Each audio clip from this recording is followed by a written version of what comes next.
উপরে উপরে যত পীর সাহেবগিরি দেখাও না কেন, ভোটের আগে এটা করব ওটা করব, কোরআন সুন্নাহ মোতাবেক দেশ চালাবো, এই কথা যে গেছে সেও বলেছিল। এখন যারা আসার চেষ্টা করছে তারাও একই কথা বলছে যে কোরআন সুন্নাহর বাহিরে আমরা একটা আইন করব না, কারণ জানে কোরআন সুন্নাহ বিরোধী বাংলার মানুষ চলতে চায় না, বাংলার মানুষ কোরআন সুন্নাহ মেনেই চলতে চায়। এ কারণে তারা কথা বলে দেয় যে কোরআন সুন্নাহর বাহিরে আমরা দেশ চালাবো না, যাতে করে সাধারণ আম পাবলিকগুলো বুঝতে পারে, তাদের প্রতি আকৃষ্ট হয়ে ভোটটা তাদের দেয়। এদের পাড়ায় এদের কথায় আমরা আর ভিজবো না, নাকি ভিজে যাব? ভিজে যাবেন? ভিজা যাবে না। অনেক ভিজেছেন বৃষ্টিতে, ঠান্ডা লেগে গেছে, যে নাক মুখ দিয়ে কান দিয়ে সর্দি বের হচ্ছে আমাদের। এখন তো আর ভিজা যাবে না, এখন ভালো ডাক্তার ধরতে হবে, নাকি? আলহামদুলিল্লাহ, শুকরিয়া আদায় করছি সেই রব্বুল আলামিনের বিশ্ব দরবারে, যে রব্বুল আলামিন আমাদেরকে অতি মহব্বত করে ভালোবেসে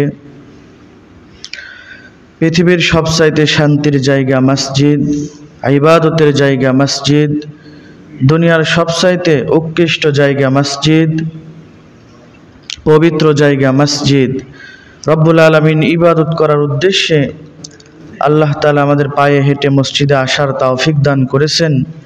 সেই মালিকের বিশ্ব দরবারে আমরা সকলে আমাদের জবান খুলে ভক্তি ভরে কণ্ঠকে উঁচু করে মহব্বতের সাথে আমাদের হৃদয়ের ভিতর থেকে আমরা তার জন্য কৃতজ্ঞতা প্রকাশ করছি। আমরা একযোগে একসাথে পড়ছি আলহামদুলিল্লাহ। লক্ষ কোটি দরুদ মানবতার কান্ডারি মুক্তির দুধ আহমদ মুস্তফা মোহাম্মদ মুস্তফা, যে নবী এসে উম্মতদেরকে দিন শিখিয়েছেন, ইসলাম শিখিয়েছেন, দিন বুঝিয়েছেন, মানবতা কাকে বলে তিনি দেখিয়ে দিয়েছেন। সে নবী মোহাম্মদ যিনি না আসলে এ ধারা পৃষ্ঠের কোনো কিছুই সৃষ্টি হতো না। সেই মহামনিবের গোলাম, তার বন্ধু মুহাম্মাদুর রাসূলুল্লাহ, আমরা সকলে পড়ছি সাল্লাল্লাহু আলাইহি ওয়াসাল্লাম। প্রত্যেকটা জায়গায় রাসূল করিম সাল্লাল্লাহু আলাইহি ওয়াসাল্লামের আদর্শ প্রয়োজন। যেখানে রাসূলের আদর্শ নাই সেখানে সভ্যতা নাই। কথা বলেন ঠিক কিনা? সভ্য হতে গেলে রাসূলের আদর্শের প্রয়োজন আছে। নেতা দল চালাবে, সেই দলের মধ্যে যদি নবীর আদর্শ না থাকে, নবীর যদি সুন্নাহ না থাকে, তাহলে ওই দল কখনো সভ্য হতে পারে না। ওই দল হলো অসভ্য দল। কথা বলেন ঠিক কিনা? সভ্য দল বানাইতে চাইলে রাসূলের আদর্শের দিকে ফলো করো।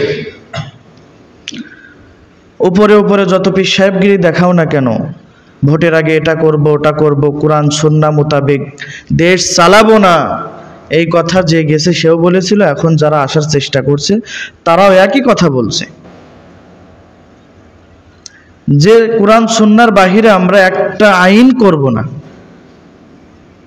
কারণ জানে কোরআন সুন্নাহ বিরোধী বাংলার মানুষ চলতে চায় না, বাংলার মানুষ কোরআন সুন্নাহ মেনেই চলতে চায়।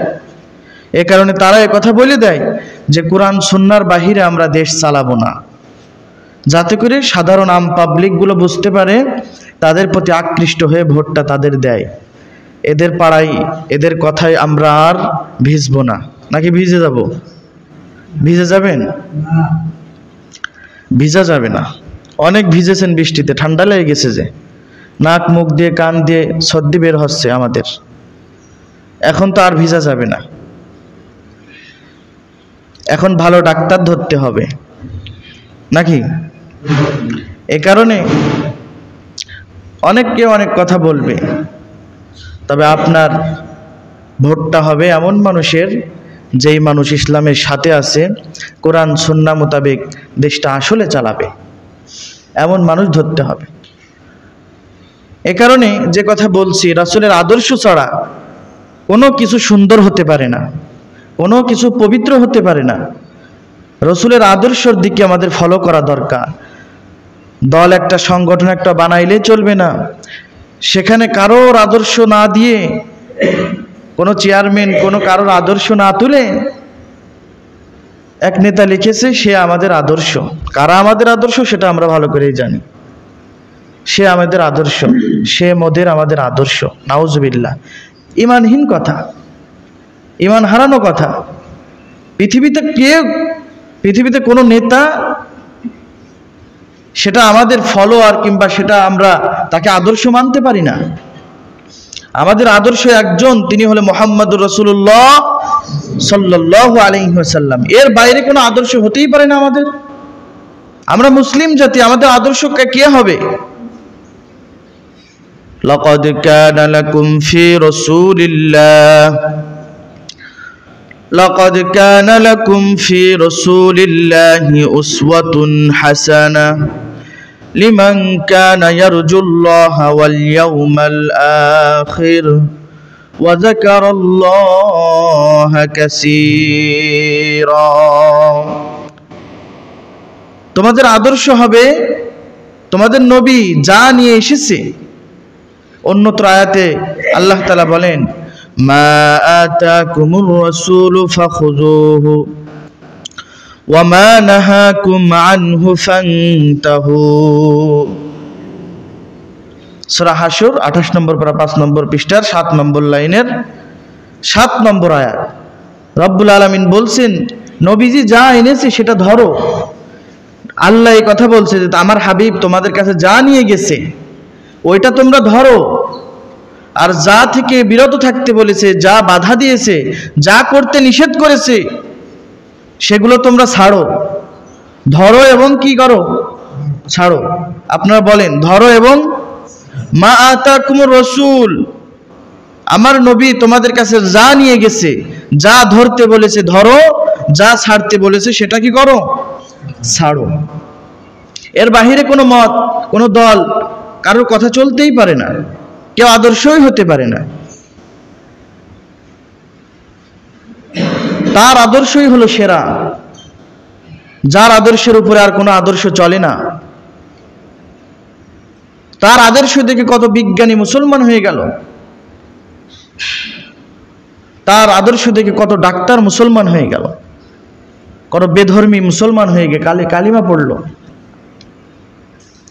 এজন্য সম্মানিত হাজিরিন, আমাদের আদর্শ আমাদের দলের যে প্রেসিডেন্ট সে না, আমাদের আদর্শ মুহাম্মদুর রাসূলুল্লাহ সাল্লাল্লাহু আলাইহি ওয়াসাল্লাম।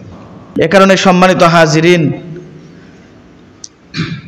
সব জায়গায় সমস্যা, এই সমস্যা দূর হবে শুধুমাত্র কেবলমাত্র একমাত্র মুহাম্মদুর রাসূলুল্লাহ সাল্লাল্লাহু আলাইহি ওয়াসাল্লামের আদর্শ ছাড়া এগুলো কখনো সভ্য এবং ভালো হতে পারে না। অসভ্য ভালো হবে রসুলের আদর্শ মেনে। রসুলের আদর্শ না মানা পর্যন্ত কি অসভ্য ভালো হবে না, দল ভালো হবে না। রসুল করিম সাল্লাল্লাহু আলাইহি সাল্লাম তিনি দেখিয়ে দিয়েছেন, বলে দিয়েছেন যে তোমরা আমাকে ফলো করো। তাকে ফলো করলেই ভালো মানুষ হওয়া সম্ভব। ভালো মানুষ হতে গেলে তার ফলো করা লাগবে। দল কিভাবে চালাবেন, নেতৃত্ব কিভাবে দিবেন, তো রসুল করিম সাল্লাল্লাহু আলাইহি সাল্লাম থেকে শিখতে হবে, তার আদর্শ থেকে নিতে হবে। তাহলে পরিপূর্ণ দল এবং সমাজ সুন্দর হবে। অনেকে মনে করতে পারে হুজুররা রাজনীতি বোঝে না, হুজুররা অর্থনীতি বোঝে না।